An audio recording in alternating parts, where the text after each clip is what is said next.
नमस्कार भक्तों, आज माघ मास का तीसरा दिन है तो तीसरे अध्याय की कथा सुनेंगे। भृगु ऋषि का विद्याधरों को उपदेश। सूत जी ने कहा कि राजा दिलीप ने महर्षि वशिष्ठ से उत्सुकता पूर्वक प्रश्न किया कि हे राजन, एक समय 12 वर्ष तक पृथ्वी पर वर्षा नहीं हुई। चारों ओर त्राही त्राही मच गई। धर्म, व्रत, हवन, पूजन आदि सब समाप्त हो गए। भूमंडल फल फूल जल से शून्य हो गया। पृथ्वी की ऐसी दुर्दशा देखकर महर्षि भृगु अपने शिष्यों सहित कैलाश पर्वत के मणिकूट पर नामक शैल शिखर पर चले गए। शैल शिखर के सौंदर्य का वर्णन करते हुए वशिष्ठ जी ने कहा कि हे राजन, शैल शिखर की सौंदर्यता का वर्णन अपरिमित है।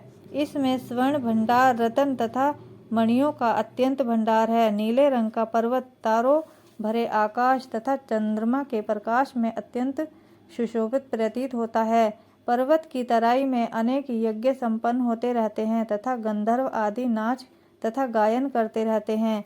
उसी पर्वत के निचले भाग में महर्षि भृगु ने शिष्यों सहित निवास आरंभ कर दिया।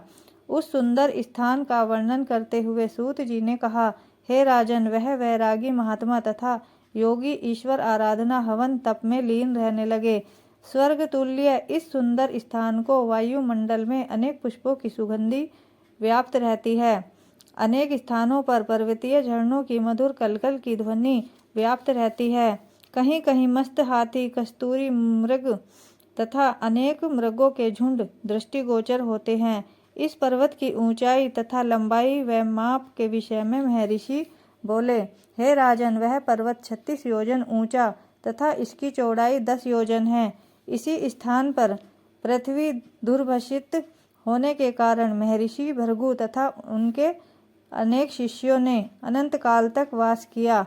उनके तप व भागवत भक्ति के कारण वह स्थान अति सुंदर दिव्य हो गया तथा वहाँ फलों और फूलों से वह स्थान सुशोभित हो गया।